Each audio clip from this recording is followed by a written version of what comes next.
Welcome to Logically Speaking, where we discuss the latest trends in cybersecurity, challenges with topic experts in their own field. Today, you're going to learn how to protect your data, how to keep your operations sound, and your business ready for whatever comes next. This is Logically Speaking. Today's guest is Craig Bowman, and I'm very excited about Craig joining us. Craig is a senior director at VMware's Federal Division, and previously, Craig and I worked together at Verizon, where he was the vice president of advanced services, providing strategy, engineering support, secure cloud initiatives in the public sector. Craig speaks internationally about cybersecurity. He's briefed congressional officers, senators, Olympic committees, and international defense leaders. Craig, thank you very much for joining us. I'm hoping that you could share a little bit more about your kind of history and experience in cybersecurity, because I know you've got an illustrious career. So maybe you can start there and share a little bit about kind of your experience. Sure. Steve's good to see you again. So I think, people come to the industry differently. Obviously, for me, it was a long time ago. So I'm much older probably than I look. When I got into the industry, I graduated back in the early 90s. Cyber was not really a big thing. The internet didn't come about until 1996. That's when the Telecommunication Act was signed, and a little project called DARPA becomes the internet. And yes, Al Gore actually did have something to do with it, believe it or not. He was a young senator that introduced the bill. That, by the way, yeah. So I was actually talking to Vint Cerf, and Vint was the one who filled me in on the impact that Al Gore actually had by introducing the bill that made the internet possible. So I was a little surprised. I didn't realize that he had as much to do with it as I thought. At any rate, so I started off with the U.S. government. So I was asked to join the Department of Defense in a very specific area that at the time it was all standalone computers and coaxial cables, and cybersecurity was really about securing printers and photocopiers. And it sounds ridiculous, but that was it. And from an offensive perspective, it was very much, how do you get into the physical building?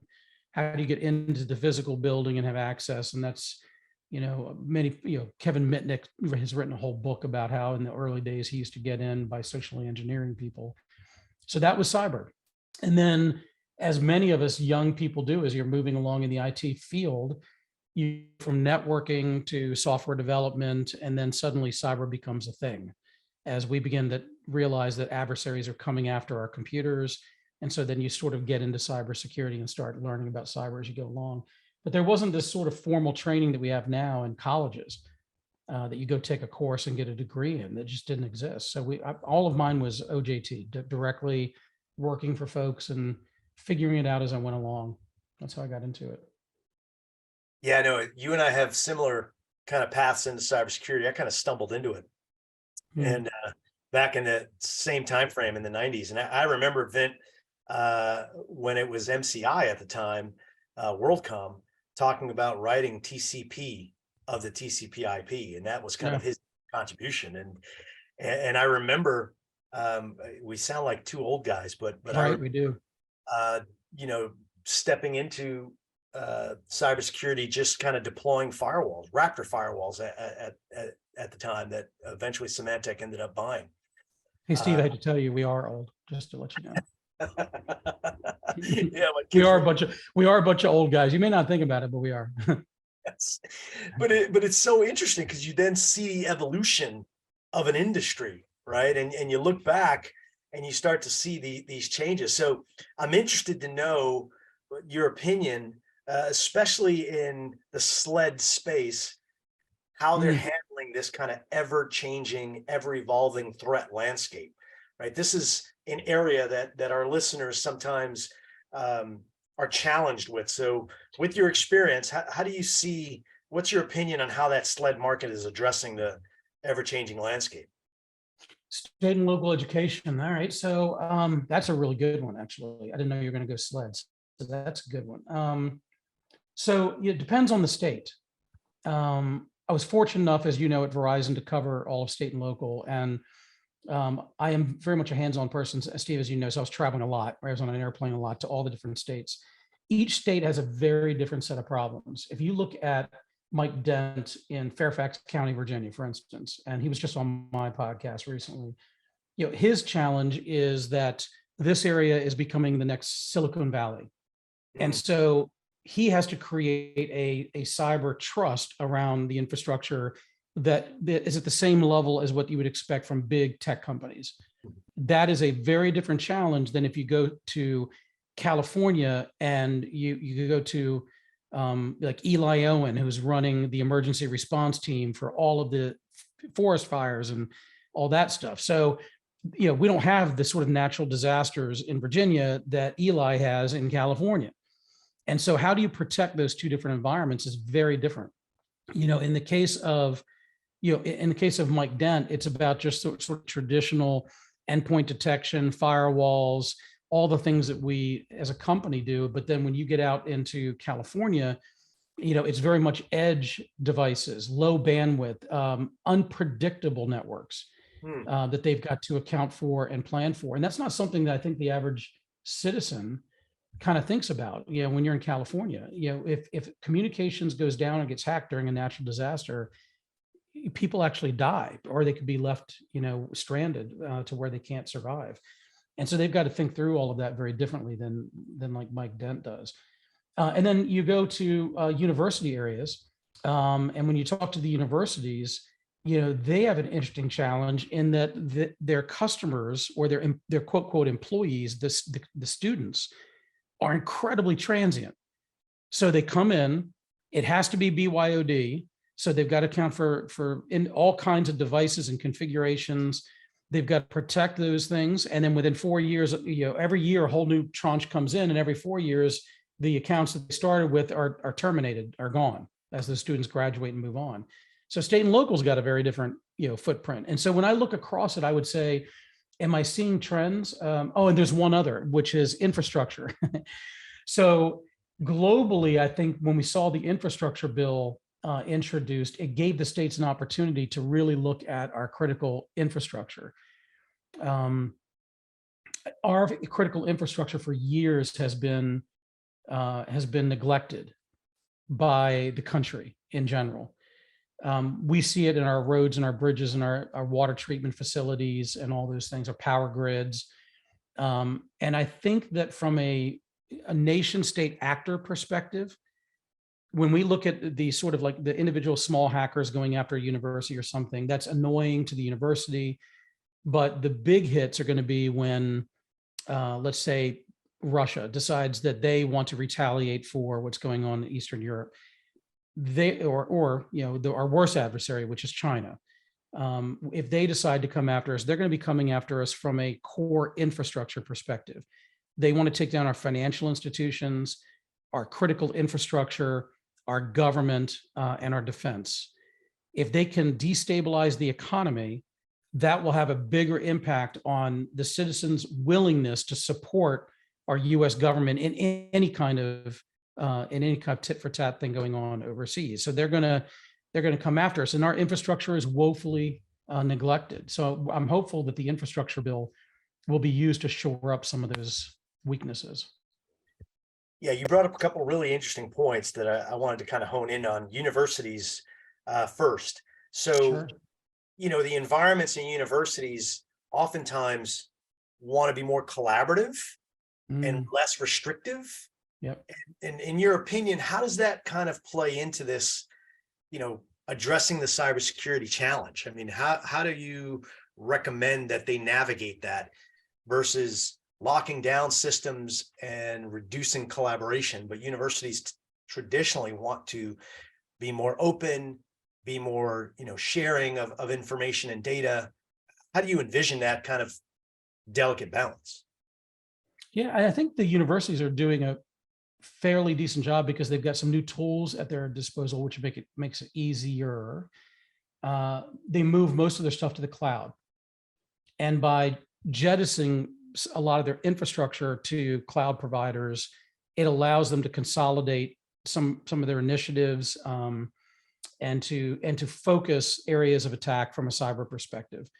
The challenge there is that the consumption cost is often higher then it could be traditionally if they have a high capacity student base and they were running it on-prem.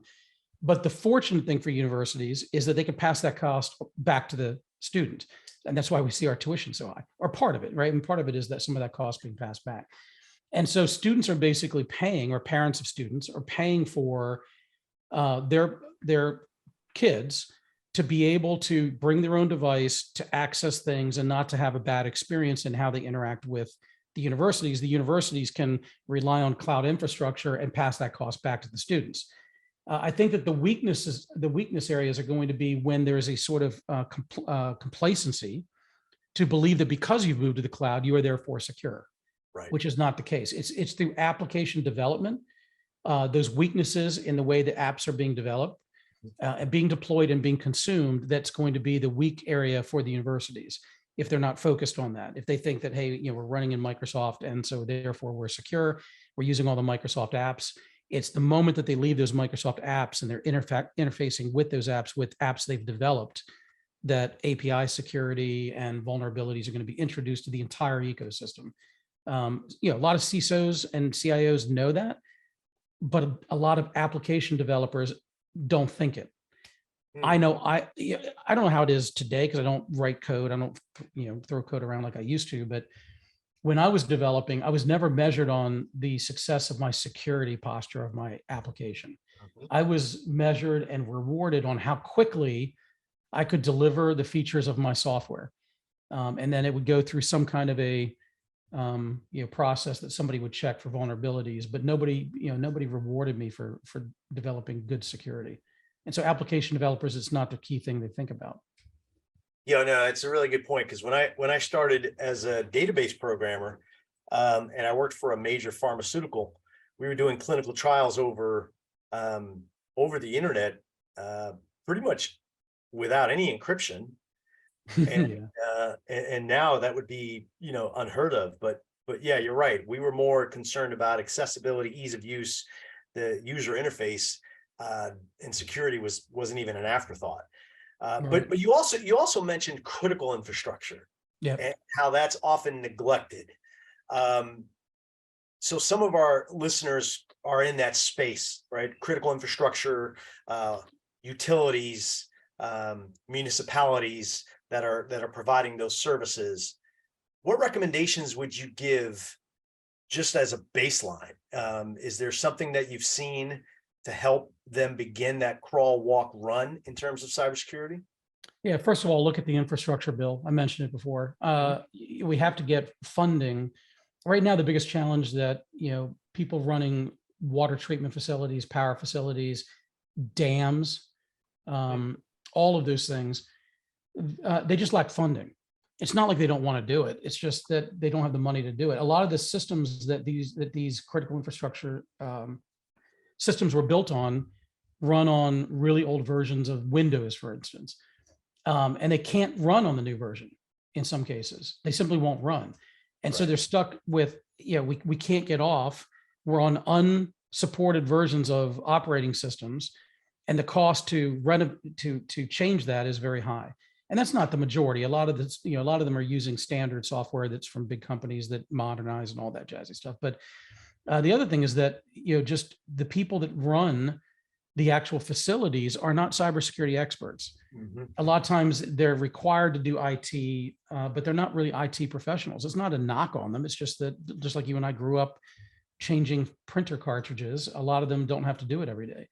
And so as a result, they do things to make their lives easier that unfortunately introduce risk into the environment. I was on a case not too long ago with critical infrastructure where somebody had stood up a relay so that they could access it from home, because a lot of times they're called in at night to do things with the infrastructure, and they just simply found it burdensome to get in their car and drive to the office and have to log in. And so they set up a relay in a closet that allowed them to get into the system. And those kinds of things, there are other ways of doing it now that can be used once the infrastructure has been modernized. But that was the only way they could have that ease of use.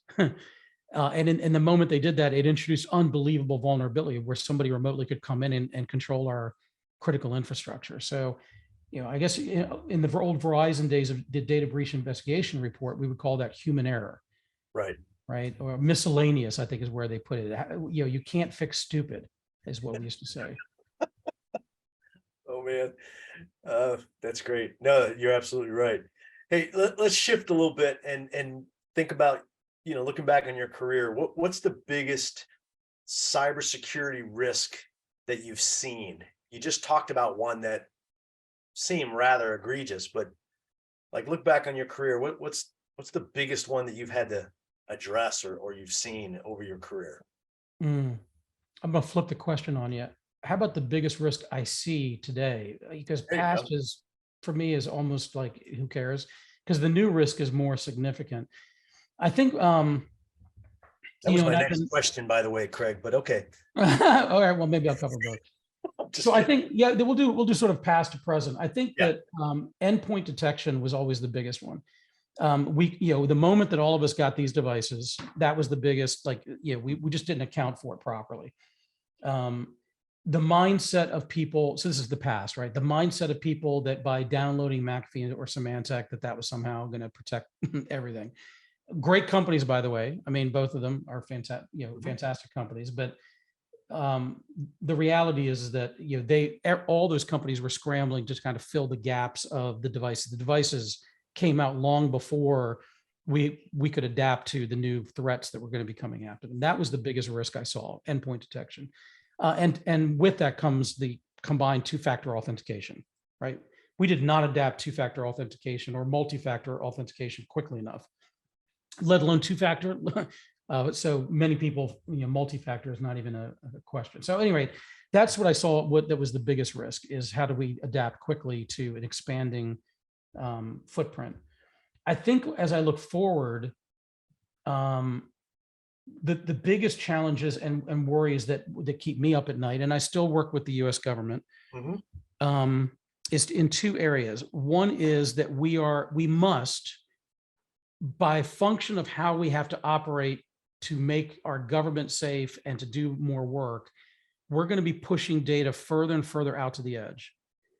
So we see words like SASE and edge computing and things like that. What that means is that the old methodology of our castle and moat, Mhm. firewalls protection, endpoint. Sorry about that. Let me just endpoint detection and those kinds of things are simply going away as we begin to move our trusted assets out of that castle wall and store them all over the place. Mhm. That is going to be a huge threat to us because most of the scorecards and the evaluations that we've been doing have been under the understanding that we can create this cocoon and put all of our protected stuff in there and create ways of monitoring behavior within that environment. And then suddenly we start putting things in the cloud, and then we go, okay, now we can do a CASB, and now we can do, let's do the same thing there with a CASB in between. And okay, we got that, but that's not the future of IT. The future of IT is literally the data is moving closest to who's consuming it, almost on demand, and that is a very heterogeneous and amorphous sort of environment. And so that is going to be something that most IT and security professionals simply are not prepared for. They're not trained for. They're old guys like us that we've got to go back to school. Young people will get it because they'll be coming out of school and that's what they'll be learning, but they have no experience. So they'll lack the historical knowledge with all this great new knowledge. And so somehow we've got to kind of merge those together. And our adversaries are going to take advantage of it, that for sure.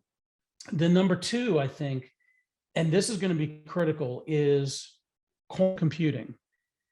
And I think that when people hear about quantum computing security risk, they don't quite understand what the problem is. AES 256 encryption is not something that can be easily broken, even with quantum computers. So people say quantum is going to break encryption. It's not really going to break AES 256 in any meaningful way within my lifetime. What it is going to do in a few years is going to be able to break the keys that we use to open AES 256. Now, why does that matter? Well, it matters because we know that our adversaries are beginning to harvest our encrypted data today. So the documents that we're sending over the public internet that we are encrypting, that we believe are secure, our adversaries are literally taking it off the wire and storing it because they know in a few short years, they're going to be able to open all of those documents. And so the big threat there is not only the documents that we're storing today and transferring over the public internet, but also we've developed our entire ecosystem with keys that we believe are secure that in a few years are not. The moment that they break or we discover they have the ability to open those documents, Steve, we're going to have to retrofit all of our software, all of it. And that is going to be a very, very long process. And so how do we build new software capabilities today that allow us to move the form of encryption that we're using to a new form quickly? And we've got to get our software developers to start building that into the software now so that when quantum becomes reality, they can push a button and instantly change all of the software that they've built to enable that new encryption, and all of our networks have to be able to respect it as well. And so if we don't start making that change now, they're going to break the holy grail, and then we're going to be reactive, and we're going to be behind the eight ball trying to meet that new threat. That's kind of my biggest sort of like, oh shit moment. Yeah, no, it's pretty frightening to hear that they're harvesting encrypted data, knowing that they're going to be able to break that encryption. Yeah. So that in and of itself is a, like you said, kind of like, wow, that's actually happening. What's the reality though of developers being able to retrofit in a timely fashion? It almost senses, I'm going to date myself, but it almost senses like Y2K, right? This whole kind of fear of something breaking that will have a cascading effect that will break other things downstream. So are software providers prepared for this? Are they preparing for it? Or is this something yet to take root? No, it's a good question. Yeah, I mean, so internal at VMware, we have a project that a young guy from Australia, Hayden, if he listens to the podcast, I called you out. So he's phenomenal. He's working on that project now.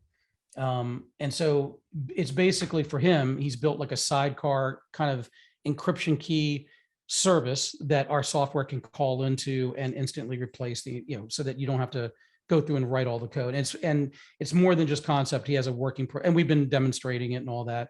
It's not a product we sell, but it's a technique and a methodology that we are working towards in anticipation of this. We've been told that out of all of the demonstrations, like when we demonstrate this to the government, because they're again, we're not trying to sell it to them, but they're interested in how we are doing it.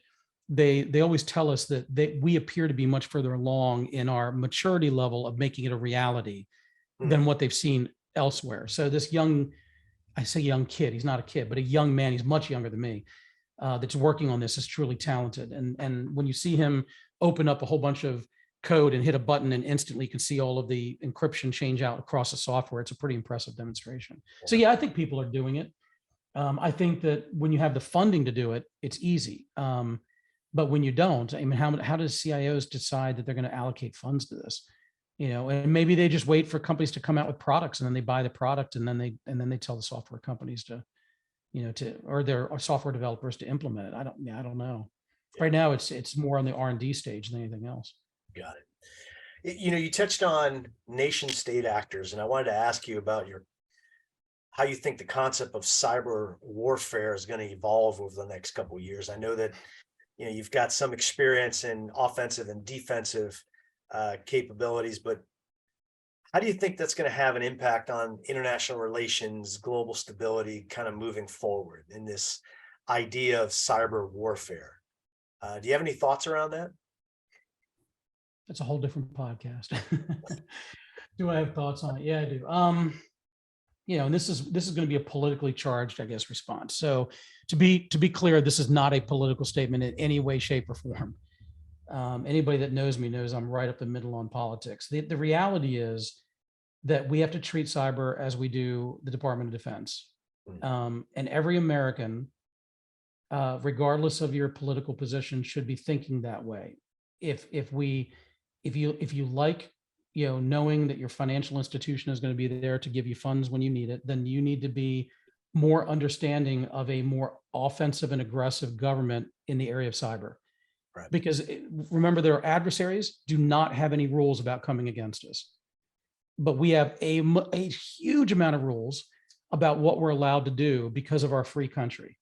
And that's a good thing. It keeps government in check. And I am a big supporter of that. But at the same time, a lot of our citizens, I think, resist any interaction between commercial industry and government where it comes to national security.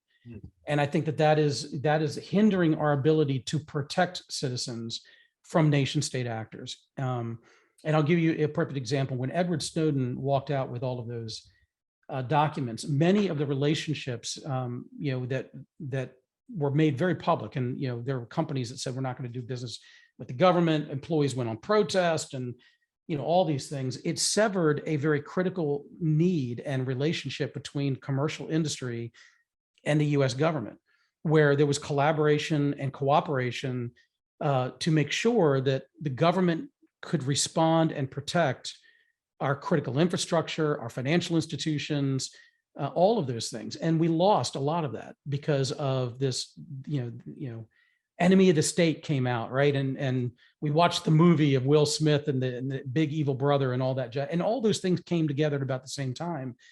And so we've lost some of that public-private cooperation. And that is what we've got to get back. If we don't start having more cooperation between the commercial industry and government, then government can't be effective, 100% effective at defending. And the commercial industry is then going to have to take the responsibility of putting more and more money into protecting the assets as almost like their own independent country, because they've sort of put their arms up and said, government, you go away, we'll take care of this. Well, with all due respect, there is no company that can take on nation state actors. There isn't. It's only through the cooperation of commercial companies and the U.S. government that we have any chance of taking on a nation, the funding of a nation like China, where they don't have rules to come against the United States best interests. That's my opinion. Yeah, no, that's great, because you talk about nation states that don't adhere to the same kind of, dare I say, moral code that we have here in the United States in terms of privacy, in terms of the way that we treat our citizens, and yet we're trying to compete on a battlefield with different kind of moral codes. And it seems to me that it's pretty obvious that we will restrict ourselves from acting in certain ways, and yet our adversaries don't. And so it's almost like an uneven playing field. It is, and I think you and I are saying the same thing. I'm not in any way suggesting that we lower our moral standards, right?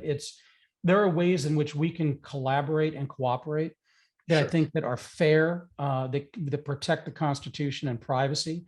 There are a lot of things I would never change in the way that we're doing it, because I don't want the government looking in on my stuff and all that. But I think there are ways that we can collaborate and share information even more that we lost over the last 10 years. That is critical for our government to have what they need in order to protect our businesses. And I think that it's not a huge pendulum swing, but it is. We need to get more back to where we were, I think. So I want to talk a little bit about insider threat. You mentioned Snowden. There was a recent Air National Guardsman who also shared sensitive data or got access to sensitive data. Do you have any insights or thoughts on how mid-market companies and SLED specifically can protect against that insider threat, and how to address that? What seems to be more damaging than from outside. Yeah, so one of the cases we were on, it was actually the CTO that was leaking information to the lawyers of a company that there was a lawsuit involved in, and he was going to go work for that other company, which is why he was leaking information. When I look at how we, when we were brought in and how we investigated and all of those things, it's a tough one depending on who the insider is. to protect. And that's why it's really important to have the right tools to look at behavior. You know, when we think about the old days, and I use this analogy, firewalls and virus, protection and all those things. Think of it as like your front door. You open the front door, and if you had a list of all bad guys that you could look at the person at the door and look through the book of bad guys and say, oh yeah, that's a bad guy, I'm not going to let him in. Right? The days of that being the way that people attack, it's just gone. The chances of the person walking up to the door that's going to be in your known bad guy book is not really who you're worried about. You're worried about, the person that you were hanging out with at church that you don't know is a bad guy, that you invite them into your home, or the person that's coming in through the window, not through the door. So those are the kinds of attacks that we have to worry about. And that's a behavioral discussion. It's not a identity discussion. And so when we look at the tools that monitor behavior, just look at, this is about VMware a little bit. It's not a sales pitch, but it's just an observation. Virtual machines are the same as sort of physical machines. And while we put firewalls in front of physical machines, what a lot of people don't do is look at the behavior between virtual machines sitting on that same box. In fact, I could count on, both hands, or maybe two sets of hands, the number of customers that actually monitor the behavior between virtual machines. They do monitor between physical devices, Absolutely. but not between logical devices. And since most of our environment is going to a virtual environment, whether it be through VMware or through Hyper-V or through cloud or software defined, everything is going to virtual. And yet our security companies and our security personnel are not designed to look at the behavior between virtual environments until they transcend to a physical environment. Once they move to physical, everybody's good with that. Right? Put it on the front of the physical device, we'll monitor behavior, no problem. It's in between all these layers that nobody's watching. And that's where you pick up odd behaviors. And I'll give you this example. We have a massive Postgres database. We call it Greenplum. And the only real massive advantage to it is that we can massively distribute this Postgres database to attack really complex data problems. And so when we run cyber data through it, we can run petas of cyber data through it. It will look at every bit of cyber data and it says, hey, we expect this behavior to happen from this device when it goes to this device through this device. And when it doesn't, we can match it against our bad guy lookup. Hey, we've seen this before, this behavior. We know it's probably this. And then it can analyze, was it that? And we can give assuredness like it's 80, 90%. Yep, we were right. That's what it was. That's not what's interesting. Everybody does that. What's interesting about the algorithms, and it's like we're just running AI algorithms against this data set through this Postgres database. What's interesting is when you get down to the bottom, and this guy named Siva on our team, he's an engineer, he's an AI ML expert.